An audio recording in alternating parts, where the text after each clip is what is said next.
The cake knife was still in my hand when she decided to blow up my life. We were in my dining room, surrounded by people who'd brought casseroles and awkward condolences. Someone had just made a bad joke about my husband's love of over-decorated cakes, and a few people actually laughed. That's when my sister stood up. She shifted my nephew on her hip like he was some kind of trophy and cleared her throat. "My son," she said, voice cutting straight through the noise, "isn't just mine. He's Mark's son too." The room froze. Forks stopped midair. I swear, even the playlist cut out at the exact same time. The baby fussed once, then went quiet, like he could feel the tension. She wasn't done, and since he's Mark's child, she went on, digging into her oversized purse, "we'll be claiming our share. Half of this $800,000 house. For starters." She waved a folder in the air like she'd just slapped down a winning lottery ticket. "His will says it clearly."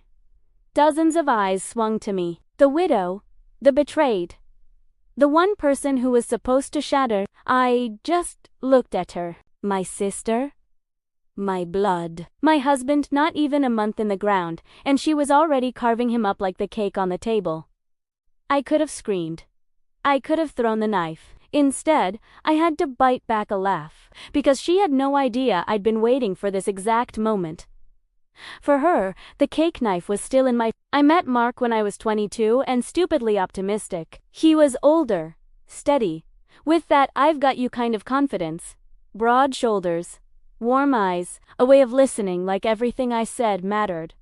He told me he wanted something real, a family, stability. I believed him. And my sister, she was there from the beginning, always a little too close.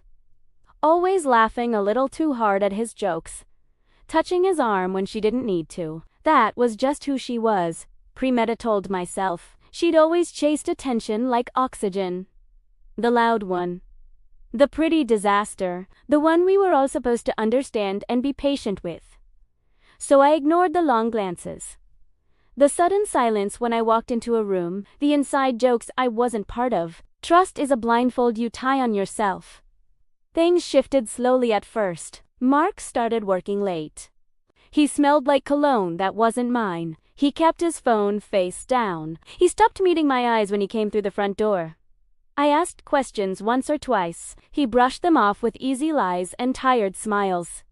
"You're overthinking, babe. Work's just crazy." So I stopped asking. I watched instead. Observation is underrated. People tell on themselves without realizing. The real crack came one Tuesday night. He'd fallen asleep on the couch, phone loose in his hand. That thing had been glued to him for months. He even took it into the bathroom like it had separation anxiety. For once, he'd forgotten to lock it. I didn't go looking. I just opened the screen to put it on the coffee table. The notification was right there. Her name. One line. "Next time, don't leave the bracelet." She almost noticed. My heart stuttered. "The bracelet? The bracelet? The one my sister had treated herself to last month and then lied about the price? The one I'd noticed on her neck at Mom's birthday dinner?" My fingers went numb, but I didn't throw the phone. I didn't wake him up and demand answers. I just stared at his sleeping face. Something in me went quiet. Not broken. Just still. Still. That was the night I stopped being just a wife and started being a strategist. Most people fall apart when they discover infidelity. I got organized. Primera smiled more. I played the soft, forgiving wife. I asked him about his day, packed his lunches, kissed his cheek on his way out. I invited my sister over for dinner. Let them think they were clever. Let them relax. While they were busy sneaking around, I was busy learning. I met with a lawyer, then another, then a financial advisor. Quietly, carefully, I found out everything Mark thought he'd hidden. The secret line of credit, the account he opened under a shell company, the life insurance policy he never mentioned the old Willie assumed was still valid. I learned something else too. Mark did not read legal documents. He signed whatever I slid across the table, as long as I kissed his cheek and called it just boring refinance stuff. So I set up a new will and an estate plan with my attorney, everything structured so that if Mark died before me, I became the sole owner of the house and primary beneficiary of every major asset. No automatic half to any surprise heirs. No loopholes. No accidental gifts. We made sure it was airtight. Witnessed, notarized, filed. Then I brought a stack of papers home, mortgage updates, insurance forms, and the new documents tucked neatly in the middle. Just sign where the flags are. Okay, the bank wants everything updated, I said, dropping a casual kiss on his forehead. He didn't read a single line. He just signed, and my net tightened. Mark's death came out of nowhere. Heart attack. Fast. Brutal. 1 minute he was complaining about the taste of the hospital food during a checkup. 2 hours later, a doctor with tired eyes was telling me he was gone. People expected me to scream, to collapse, to curse God and fate and clogged arteries. I didn't. I moved through the motions like I was underwater. Arrangement meetings. Flowers. Calls. The dull, mechanical cruelty of paperwork. At the funeral, my sister cried harder than anyone. She clung to her son, face streaked with mascara, loud sobs, shaking her whole body. Some people thought it was touching. I thought it was interesting. Grief and guilt wear different faces. If you've seen both, you can tell. She never looked at me for more than a second. She only looked at the coffin. The man neither of us had anymore. Which brings us back to the cake knife. To her little announcement, to my living room full of people waiting for me to explode. I didn't. I just put the knife down on the table, wiped my fingers on a napkin, and looked her straight in the eye. Oh, I said quietly, that's a lot. Someone gasped. Someone else dropped a fork. My aunt muttered a prayer under her breath. Inside, the part of me that had been planning, waiting, sharpening, she finally smiled. Because this was exactly what I needed. My sister loudly claiming, in front of witnesses, that her child was my husband's. That she wanted half of what was mine. That she believed she had a legal right to it. You can't put that kind of toothpaste back in the tube. 2 weeks later, I was sitting across from her and her attorney in a polished conference room. She'd dressed for victory. Tight red dress, heels too high for common sense, folder clutched in her manicured hand. I want what my son is owed, she said. Half the house. Half of Mark's savings. Half of everything. Her lawyer looked confident.